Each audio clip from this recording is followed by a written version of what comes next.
पूरे विश्व की मूल जड़ें जो हैं वो हैं वेद।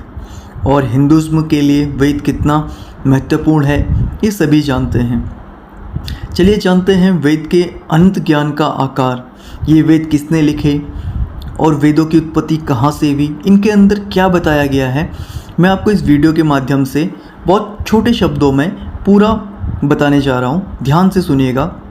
ये न सिर्फ धार्मिक ग्रंथ है बल्कि मानवता का द्वार खोलने वाले शब्द हैं जो समय से परे हैं।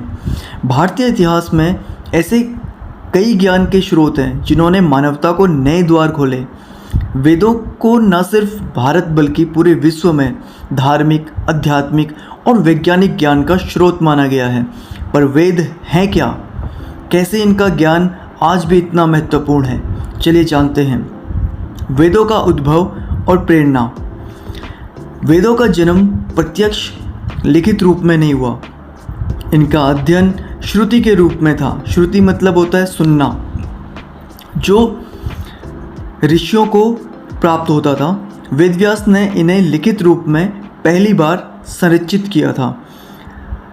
किसी व्यक्ति के द्वारा लिखे ग्रंथ नहीं है वेद बल्कि ये समय से परे हैं, अनंत हैं। ये एक दिव्य ज्ञान का रूप है जो समय के हर चरण में महत्व रखता है।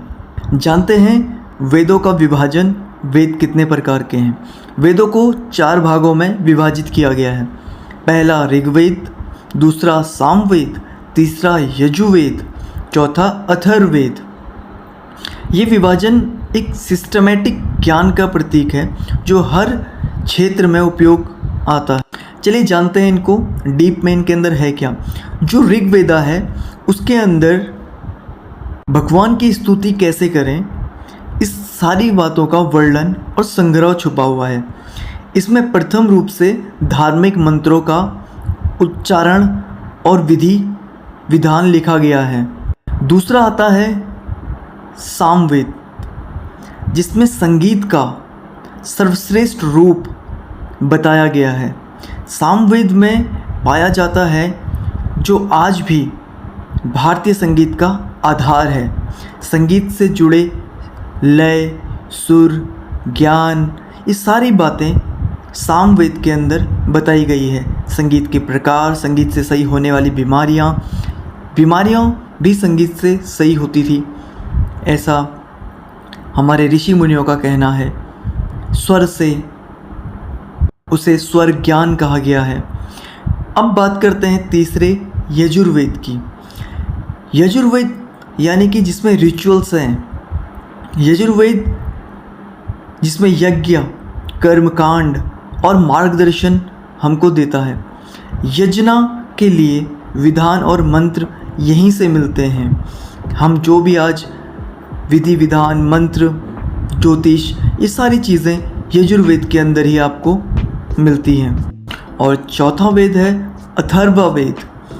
अथर्ववेद के अंदर हमें साइंस से रिलेटेड, मेडिसिन से रिलेटेड, डेली लाइफ से रिलेटेड, मेडिटेशन से रिलेटेड जानकारी दी गई है।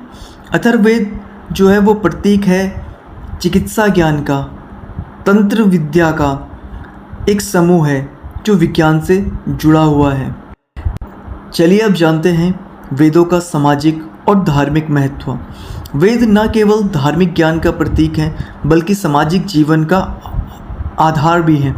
इनमें व्यक्ति के कर्तव्य, समाज में उसकी भूमिका और जीवन के धार्मिक महत्व का विस्तार पूर्वक वर्णन किया हुआ है। वेदों में वैज्ञानिक और तांत्रिक ज्ञान का क्या महत्व है जानते हैं। वेदों को अक्सर धार्मिक ग्रंथ माना जाता है, लेकिन इनमें वैज्ञानिक ज्ञान भी शामिल है। आयुर्वेद, ज्योतिष, रहस्य शास्त्र जैसे कई विज्ञान का मौलिक रूप है इन्हीं ग्रंथों में मिलता है। वेदों में युद्ध का वर्णन भी मिलता है, युद्ध के लिए रणनीति का वर्णन भी मिलता है। अब हम बात करते हैं वेदों में स्पिरिचुअलिटी और मेडिटेशन की। वेदों का असली महत्व आध्यात्मिक मार्ग में हमको लेके आना है, योग और ध्यान के माध्यम से। वेदों का आधार ही योग और ध्यान है जो आज के युग में व्यक्ति को मानसिक और आत्मिक रूप से सशक्त और शक्तिशाली बनाता है। अब हम बात करते हैं वेदों का आज के समय में महत्व क्या है। आज जब दुनिया प्रगति की ओर है तब भी वेदों का ज्ञान बहुत महत्वपूर्ण है। चाहे वो योग हो, ध्यान हो, मेडिटेशन हो, ज्ञान हो, या फिर कह लो दवाइयाँ हो, चिकित्सा हो, युद्ध की रणनीति हो, ये सारी उपयोगी चीज़ें हमें वेदों से ही सीखने को मिली हैं और वेदों के अंदर ही इनका पूरा विस्तार पूर्वक वर्णन दिया हुआ है। वेदों का ज्ञान हर युग में उपयोगी है। ये जो भी मैंने आपको बताया, ये वेदों का सूक्ष्म आकार मैंने आपको बताया। वेद आज भी जीवन का मार्ग प्रदर्शित कर रहे हैं। इनका ज्ञान अनंत है जो हर युग और हर समय में महत्वपूर्ण रहेगा। आइए हम सब मिलकर इन अद्भुत ग्रंथों का अध्ययन करते हैं और इन्हें अपनी ज़िंदगी में उतारते हैं। आजकल आप सभी जानते हैं लोग स्ट्रेस से, एंजाइटी से, डिप्रेशन से किस प्रकार गुजर रहे हैं और इन सब का निवारण वेदों में बहुत अच्छे से दिया गया है। कैसे मेडिटेशन करना है, कौन कौन सी मुद्राएं होती हैं, उन मुद्राओं का लाभ क्या होता है। पहले के ज़माने में ऐसा कुछ भी नहीं था, जो भी था वो वेदों का ज्ञान ही था।